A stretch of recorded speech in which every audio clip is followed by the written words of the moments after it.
Hey everybody, it's Lucas D. So we're going to be testing out the Righteous Fire Totems build and we're going to see how it works out. So I've got here a level 74 character and I've pretty much tried to do what I had onto the tree.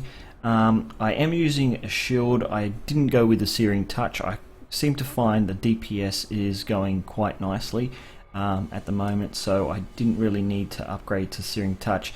There's a few things I have used with the jewels. I've got a Hidden Potential jewel which is in there.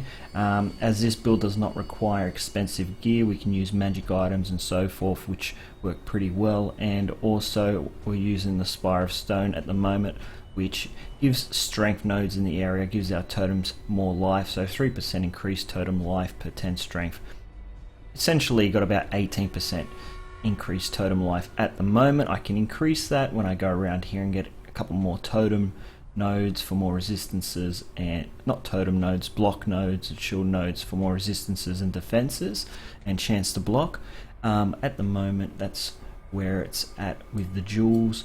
And so I followed the tree pretty much to what I did in my previous video when we were doing a little bit of theory crafting of our build, and this is what I've come up with. I decided to pick up all the area nodes. I really need area. I've found to be with with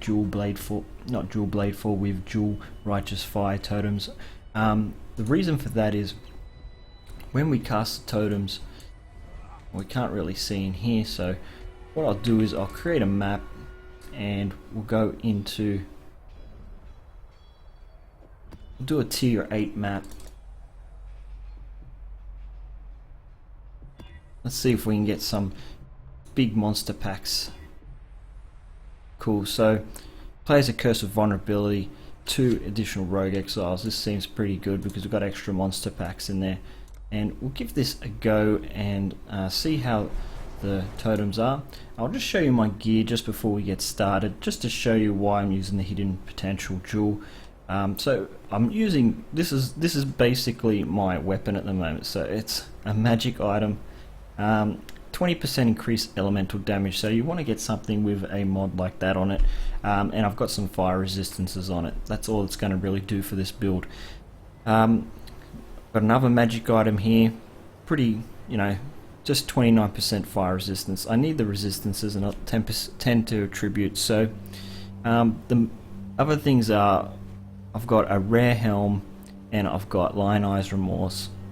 And I've also got the Carcass Jack, which is a 5 link. That's pretty much the most expensive item in this build to get the increased area damage and also increased area radius. So a Carcass Jack is really helpful for this build. Essentially you want as much area as possible, and area radius is very important when it comes to Righteous Fire Totems. So the gloves are pretty straightforward. Gloves, I had a good roll on them. Boots, got some good life, movement speed. I was going to put a magic item in here, but we need movement speed and we need resistances.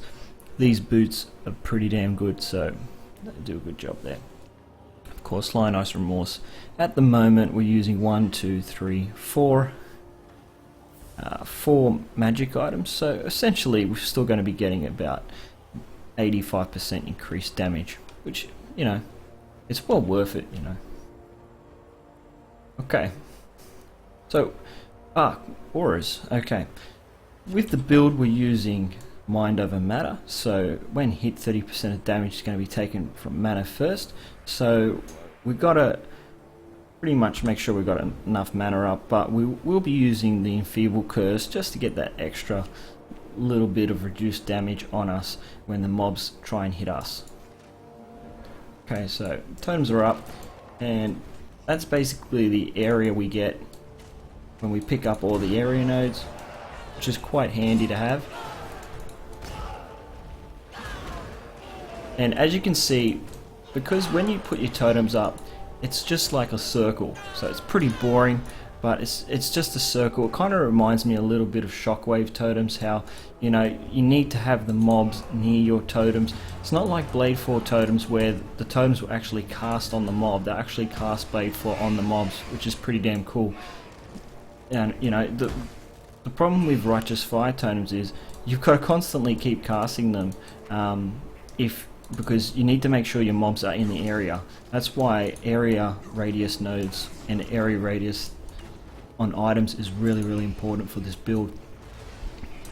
But as you can see, it works. It works pretty good. The damage, if you get the mobs in the actual area, it's pretty damn good. I've got to be careful here. So I've got vulnerability on, so as you can see, mind over mana does help. And you can see my mana going down really quick there on the right hand side when I'm taking some big hits. We do use Leap Slam just to get over the layers and the maps and stuff like that, and also Leap Slam does give us Fortify as well, so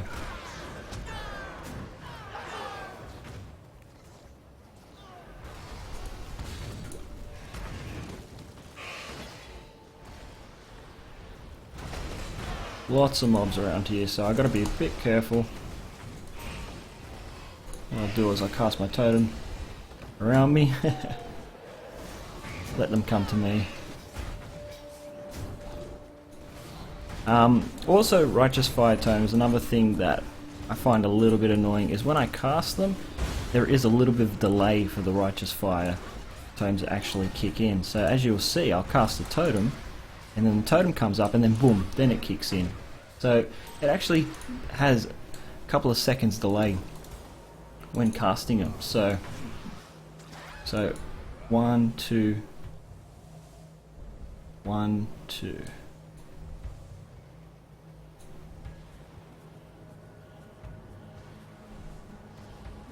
One, two.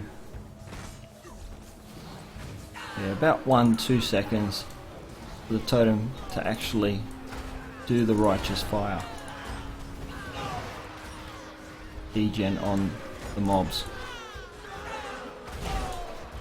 That's another thing you gotta watch out for as well. A rogue exile over here, which hits pretty damn hard.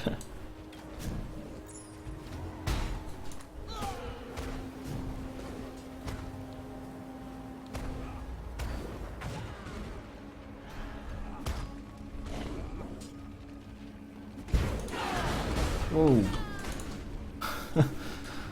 Jeez Louise.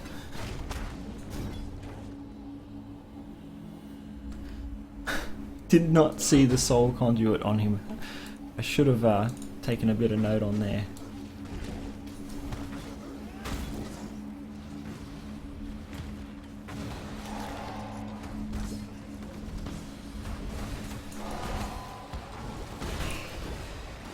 Standing around here like we're gonna get killed with vulnerability on us. It's alright. We're only testing out the build at the moment, so we're only seeing how it goes.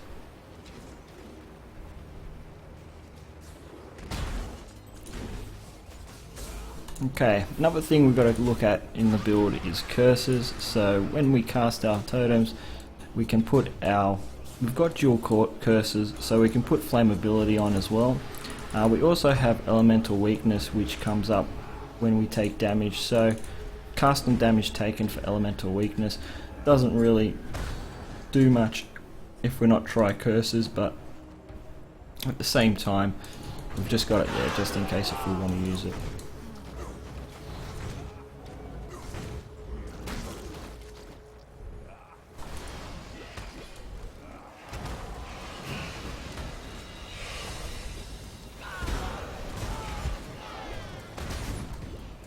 We've got another rogue exile here, so we've got to take him out quick. It's a bit of poison damage. Okay, at the moment we're doing getting about 116 million XP per hour. But in saying that, is a bit of a low level character still. We're only level 74 when we're testing it out on the character.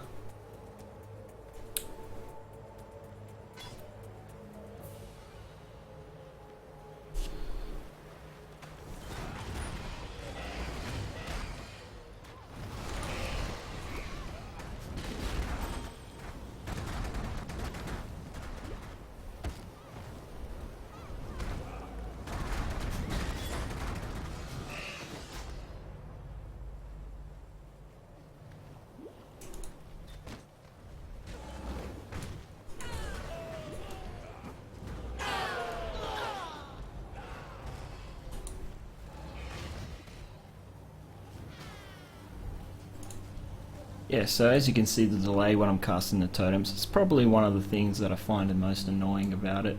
Also, the totems are always stationary, they're not moving around or not casting on the mobs, which is very annoying as well. But all in all, the damage is really good with this build, and it's really cheap as well. Don't have to spend too much currency doing this build up, as it doesn't require too much.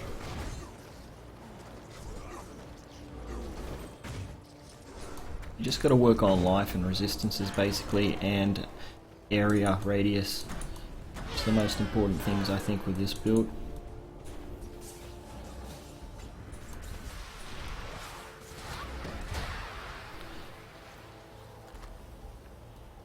Okay, so we'll just go back to town. Just show you the links.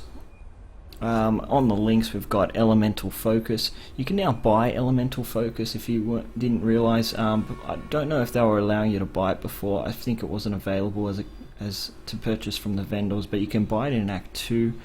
I think you can't buy it as a Marauder. You can only buy it as the Witch, the Templar, or the Shadow. I think not 100%, but I think those are the three classes you can buy it with. But you can get it in Act 2 now, which is pretty good. We also use Spell Totem, increased burning damage, increased area of effect, and Righteous Fire. So Spell Totem with Righteous Fire. Then you want to look at the damage. So Elemental Focus, which gives you 42% more. So that's more, not increased, more elemental damage, which is really high. So it increases your overall damage. And then this gives 54% increased burning damage, and increased area of effect, 38% increased area of effect, which is pretty good as well. Really important when it comes to Righteous Fire totems. So that's basically the build while we're testing it at the moment. As you can see, the DPS is good. You can make up your own mind if you want to try the build out or not, but this is just a video just to give you a quick demonstration on how the build works. I had in this video 3700 life. We used it on the Canyon, a tier 8 map with vulnerability, and we had Mind Over Matter on and Enfeeble on as well as a curse. So I hope you guys enjoyed the video. I hope this has given you a bit of a little guide if you want to try the path of Righteous Fire totems. And if you guys like the video, please leave a like or subscribe to my videos, and I'll try and be out with more videos in the future. Thanks for watching. See you later.